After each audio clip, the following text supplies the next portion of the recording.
Hello everyone, so this is part 2 of the presentation of Global Search, which is a plugin for Substance 3D Designer designed to make searches into your graphs and functions. You can find the link on the first part in the description below the video. In the second part, we're going to look at how Global Search can be used when you're programming your own functions. So if we're looking at the presets here, there is param functions. If we select this and we do a search, then we're going to see all the locations where parameter functions are implemented. So for example, this node here, if we show it in graph view, I'm going to select it, and we can see that we have a parameter function in the opacity, as it tells here, parameter, and indeed we have one. Same thing here for the shape, shown in graph view, I click here, and the scale is actually a function. So this is an easy way to know where you have functions if you want to review your graph, because when you're looking at things like this, you can't really know where functions are unless you click on all the nodes and look at the blue parameters there. So this search for param functions can also be filtered by node types. So for example, if I use blend here, I can search for the parameter functions, but only in the blend nodes. So there are two specific nodes in Designer where you can program things in addition to parameter functions: the pixel processor and the FX map. So with Global Search, you can enter these nodes and see what's inside. So let's use here, I'm going to type pos, all graph nodes, and let's search for pos. So we can see that pos, which is a system variable, we are using it here inside a pixel processor. So right click and show in graph view. This is this pixel processor, which has a function. We can go edit function and we see the pos here. So currently we cannot directly select the node here inside the view, a bit of issues with that. What we can do though is copy the identifier and paste here, and we can see that this is this node here. So inside functions, we can also filter by function node. So if I search greater here and do a search, I have to remove the term here. I can see there's a greater here. If I copy and do this, this is this node. We can also look for package functions. If I enter here the name of a package function, I have to remove this filter. Okay, I can see all the locations where this package function is and is being called, and there is this one in the pixel processor that I'm interested in. I can just filter by pixel processor if I only want to see the one in the pixel processor, like this. So it is there. I can copy and I see that this is this call here.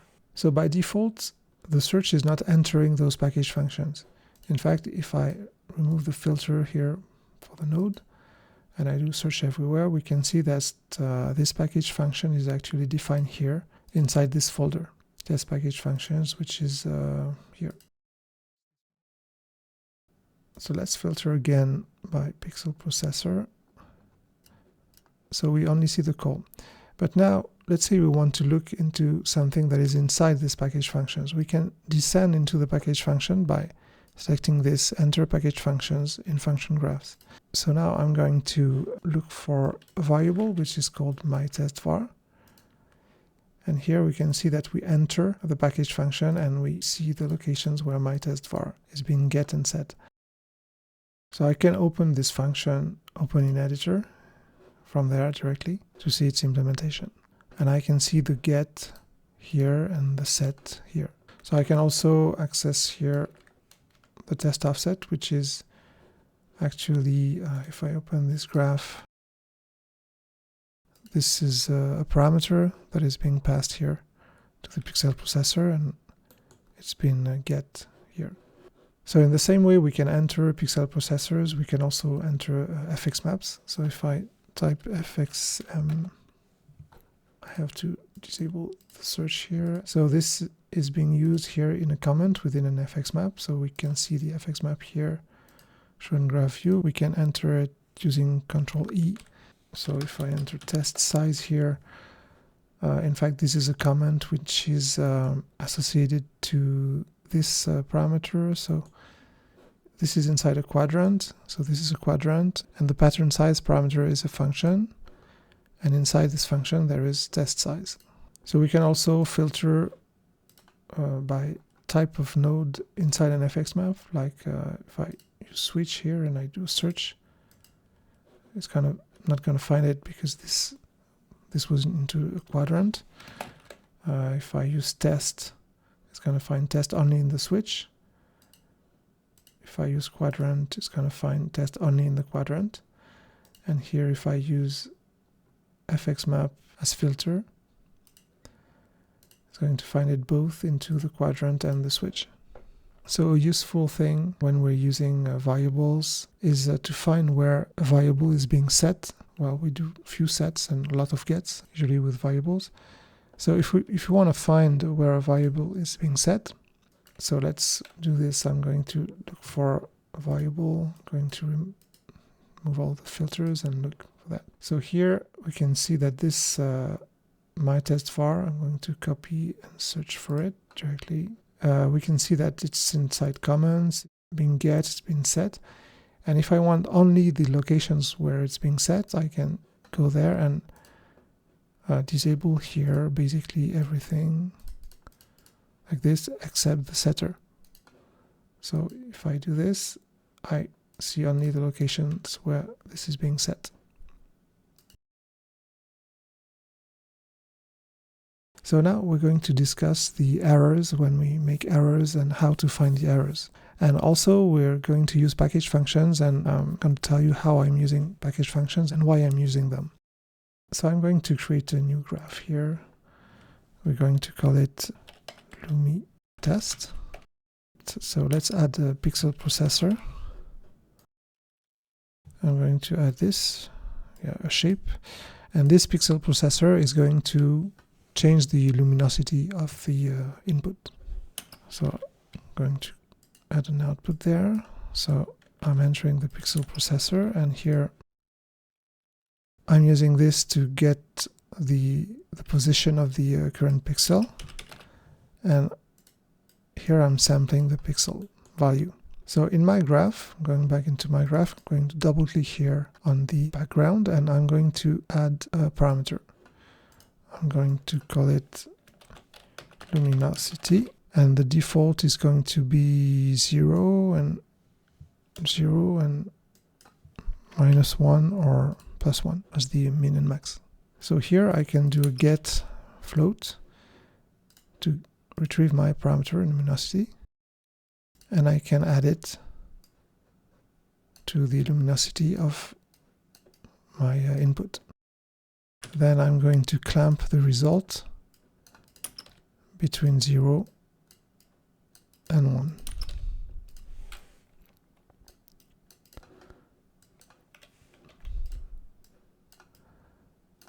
And right click and set this as the output node. So now I can double click here on the background, go to preview and change the luminosity, and you see it's increasing or decreasing the luminosity. Now let's say I want to do the same thing but for a color image. So this pixel processor, I'm turning it to grayscale, and I want to create the same pixel processor but for a color image.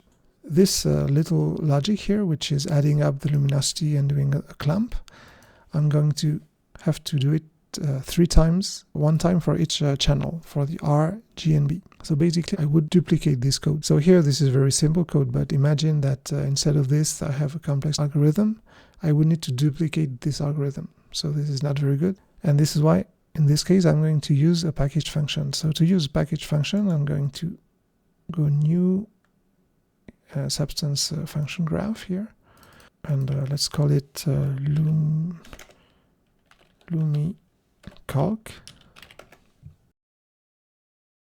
So let's get there, and I'm going to copy this, Control C, and here paste like that. So I'm going to double click on the function background here and add a parameter, which is just input, which is a float. A get, I get my input like this. So this will be the image input, and I want to add to this input the luminosity parameter of my graph. but I'm inside a package function, so this function is not aware of the graph. It's independent, completely independent from the graph. So I could use a parameter here to pass the luminosity variation information. But in more complex cases, it's not always convenient to pass graph parameters as parameters of functions, because sometimes we can have many parameters that are involved, and if you want to pass all these parameters all the time into functions, we can have a lot of parameters into functions. It's very tedious to manage. So to avoid this, we're going to use variables. Here in this graph, in the pixel processor, I'm going to go to base parameters, and for the output size, which is by default 0, 0, I'm going to create an empty function. So I think this is an integer. Yeah, so by default this returns integer 2, which is integer 2, which is 0, 0.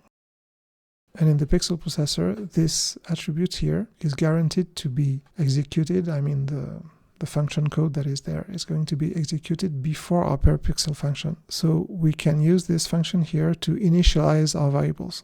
So let's do this. I'm going to here do a get float, and I'm going to get the luminosity parameter of my graph, and I'm going to set it into a variable that I'm going to call luminosity underscore p4 parameter. That's just a convention. You can call it the way you want. So I'm going to assemble those two. So I'm using sequence node like this and this. So basically the sequence node is a node that the first, the top in here is executed before the last. And I can use this as output. And the last here input is returned here to the output. So this executes first, then this is being returned.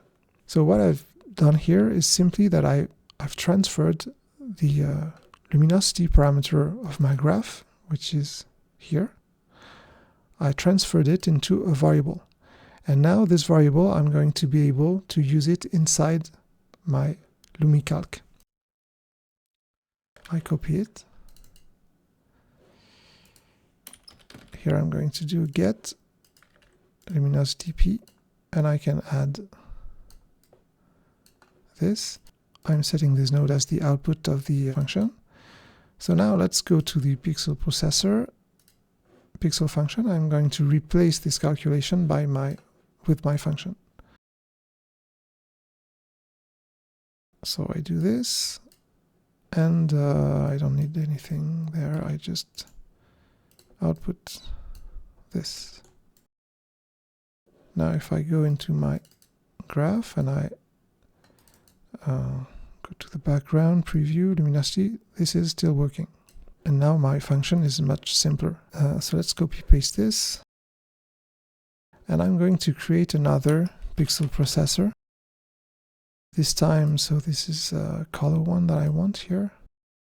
I'm going to paste this. And instead of sample gray, I'm going to use sample color. And then I'm going to swizzle, I'm going to swizzle float 1. So each component, RGB in fact, and also the alpha, but this one we won't modify it. So RGB and alpha. And each of the components, we're going to make it go through the function, the package function.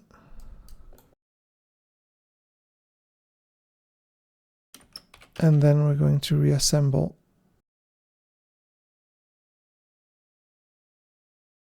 this into a single float 4, a vector float 4 that we're going to return. So if I use gradient map to convert this to color,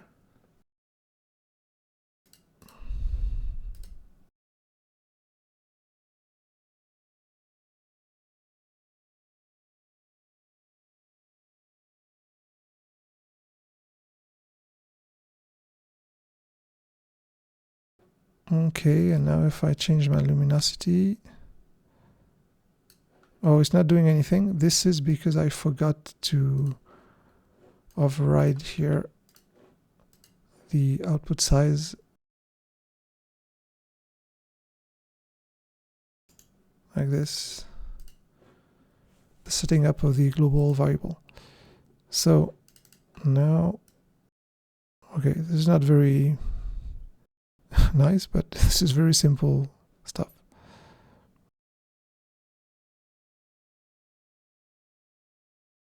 So why am I showing you all that? It's to, in fact, I'm going to create an error because this is a typical, in fact, scenario that you can have if you are programming in Designer. Usually what's happening with this is that sometimes we make mistakes, we don't write the name of variables properly, and we have errors. So let's see which kind of error we can have. So instead of getting my variable here, luminosity p, let's say I make a typo and I type O instead of P. So here I have opened the console, which you can open here, window and console. And you can see I have this error, variable not found. So what is this error report here telling me? It's giving me the name of the variable.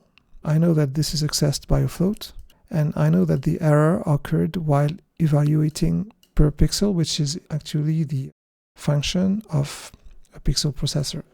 This is this function, for example, or the other one. But in fact, the error, if I open this function, there's no get of my luminosity. Designer is not really telling me where the error is because the error is in my package function, actually. How can I debug this? If I use the native Designer search, I can look for luminosity. So I get there. So what do I have here? Okay, recursive.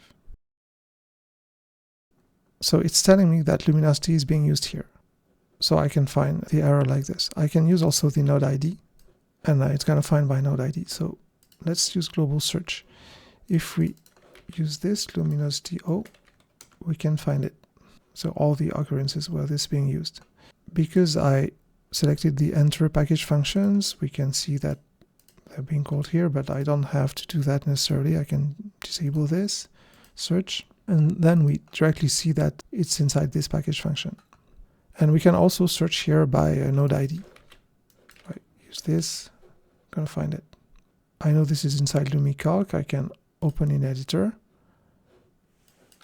and copy this node ID here and paste and find it. So now let's see another issue I can have. So this was during the get. So I'm going to get back to this and fix the error. So this is still working.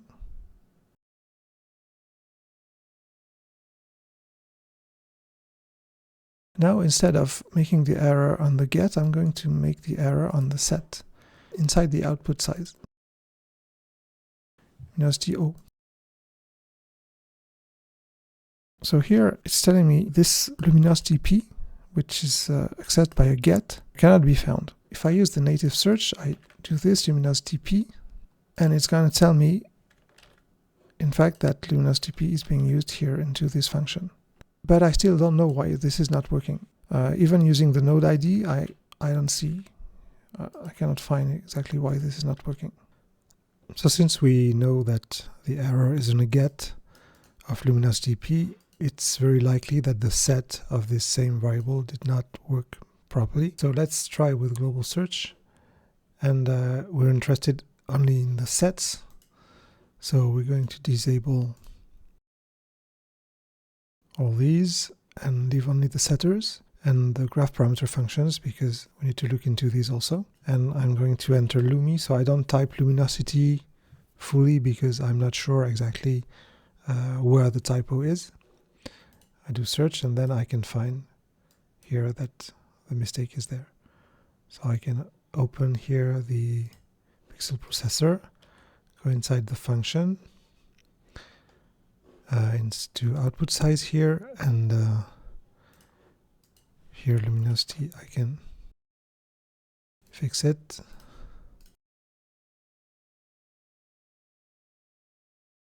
And then it's working again. Okay, so I hope that these little presentation has been useful and that you can find some use to this plugin in your Substance Designer workflow. If you meet any problem or if you have suggestions, don't hesitate to let me know. Thank you.